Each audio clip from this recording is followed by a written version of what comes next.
Well, sometimes I look back and I just wonder, what were we thinking? What was I thinking? We went for a long, long period of time with no resources. And when I mean no resources, I mean no resources. People told us we were crazy to go all in. You know, is this really going to work? I think some of the most beautiful things can emerge through trial and through difficult times. I had been a physician for a long period of time, and I'd had a patient who came to see me, and they would ask me, Dr. Hill, what do you think about the essential oils? And I made the mistake one time of saying, I think that's one of the craziest things I've ever heard. She looked me right in the eye and she said, I am so disappointed to hear that, because that's done more for me than you or any of your colleagues or anyone has ever done for me. And it intrigued me. And over time, I became more intrigued. I became involved with essential oils.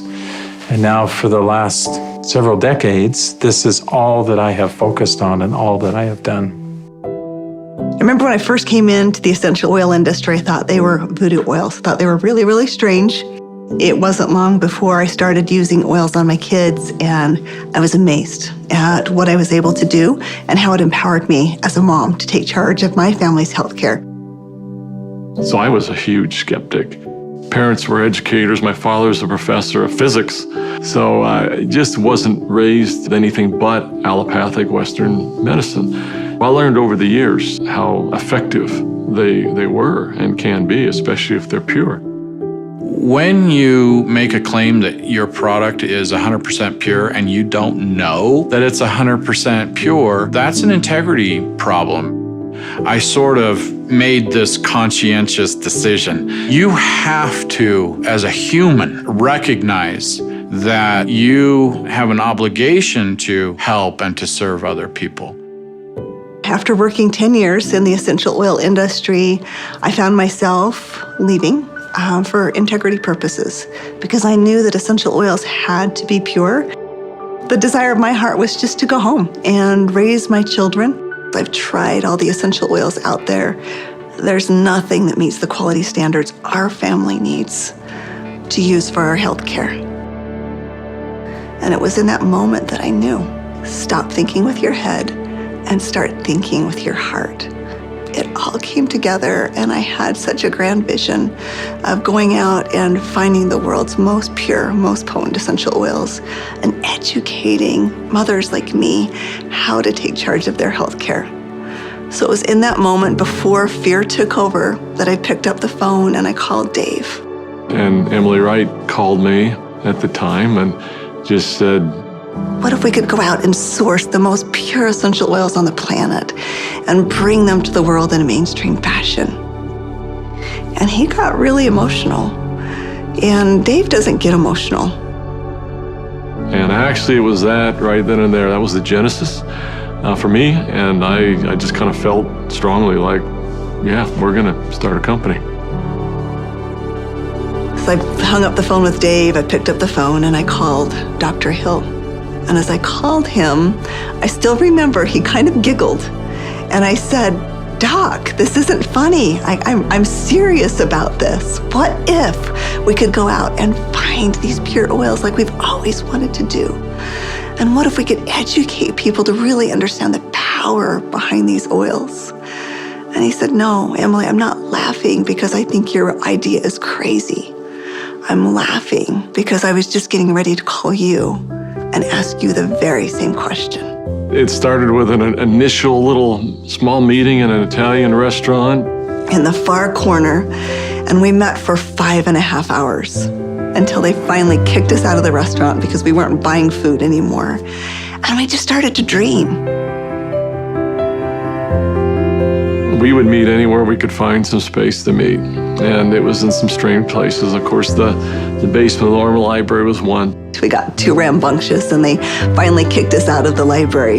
Sometimes it was in the basement of our homes. I remember not telling my kids, that I was unemployed and starting a new thing, but the dad was working on a project in the basement. As I did the business plan, I started to realize that This was going to be big. I just knew that with such a good team and product that had changed our lives, we felt like this was going to be significant. So as we began in the spring of 2008, that's when we had a massive falling out with the housing market in the United States. And there was a lot of panic and a lot of fear. We looked at starting this company. The first thing you think is, I got to raise money. I've got to get capital. And we set out to do that initially. And actually ended up, the four of us, back in New York City, visiting with some very high-profile people. And as we gathered together that next morning at that conference table, and we've got, all of these Manhattan-style managers that are meeting with us, and they quizzed us for hours. Finally, at the end of the day, they looked at us and they said, "We believe that your business model is going to work. We believe that you will be successful, and we want to fund your venture. We'll give you $5 million. And we all, of course, felt extremely elated. They were willing to fund the company, but of course they were interested in 51% and control. And I just remember the feeling we had as we walked away from that conference table. And the four of us found ourselves in front of the Statue of Liberty. And I remember looking across the water. Almost as if on cue, as I recall, we all just grew somewhat silent.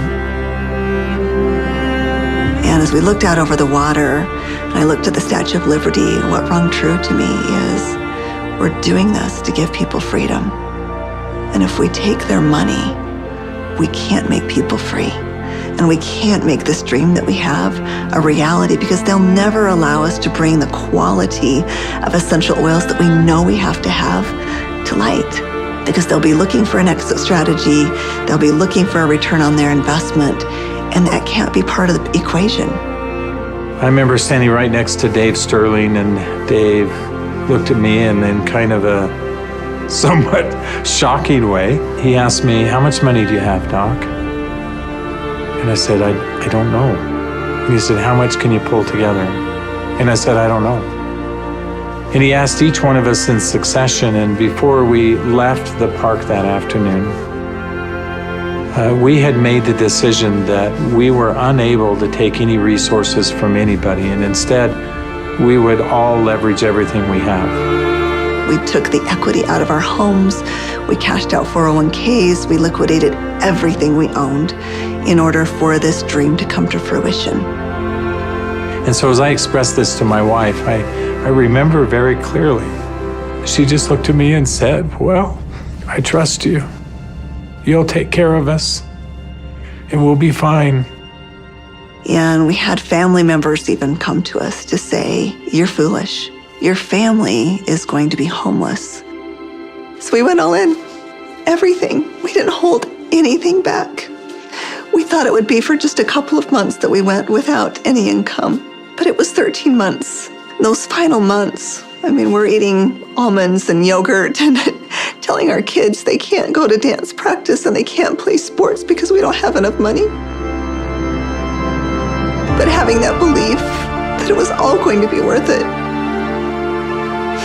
And I remember a day that we had $5,000 left in our account. $5,000 because we just put together this big oil order. And we didn't know how we were going to make payroll. We didn't know how we were going to make commissions. And just to see how doors open every single time, as long as we continued to step forward, the doors open. People ask me sometimes, how are you guys able to do what you did? And, but everybody rolled their sleeves up and we did every job. We did this job, this job, this job. I was supposed to go out and find these precious oils. So I started calling people, and every single person would say, "Of course, our oils are 100% pure." And that's when I realized almost all essential oils that are sold out there are sold through brokers. These brokers were very smart people, often having very sophisticated labs. And the oils were almost always changed. Most were not pure. Most were synthetically created I had probably 100+ different samples that had been sent to my home. And every time we would meet, Dave, Dr. Hill would say, Emily, have you found the oils yet? I'd have to say, not yet. Like, are we going down the right path? Is this really what we're supposed to do? And I remember one beautiful day, I opened up my doorstep and 5 oils showed up all in the same day. It was frankincense, lavender, tea tree, lemon, and peppermint. As I smelled these bottles, I called up Dave and I called up Dr. Hill and I said, I found the oils. I brought my camera because that was going to be a moment that I wanted to capture. And we pulled the lid off and smelled it. We were confident that these were the purest oils on the planet. I remember that first discussion we had. We talked about the culture of the company. What type of soul do we want doTERRA to have? And we realized that these oils are experiential. And we realized it had to be a person-to-person model. We had to bring people together. We've got to have a culture of giving back. We have to have a culture of caring. Locking arms with the people who are putting the seeds in the ground, who are harvesting these products. It's making sure that their needs are met. As I look back on it today with doTERRA, it's overwhelming to me to see the impact it is around the world. There's a lot of sacrifice, but again, those are days we look back on, with some pride. Sacrifice is a really important piece. Today, we've empowered nearly 8 million families all around the globe. We're now filling 315,000 bottles of oil every single day. And just to think about it on that scale just warms my heart, knowing that every single bottle is changing somebody's life on both sides of the bottle. I believe every single person in this world needs essential oils. Essential oils are the great equalizer. We have single-handedly changed the acceptance of essential oils in science and in medicine. We are so committed to this work. We are so humbled to be stewards of what nature has created so perfectly for us. And we're so grateful for all of our amazing employees, for all of our amazing wellness advocates, for all of our amazing customers all around the world. We haven't changed in our mission. We haven't changed in our purpose. We're still true to those things that very early on were important. If doing the right thing was important then, doing the right thing is important now. If helping and giving service to other people was important then, it's important now. If sourcing oils differently and doing what had not been done before was important then, it's important now. We feel like, as crazy as it sounds, we're still just beginning.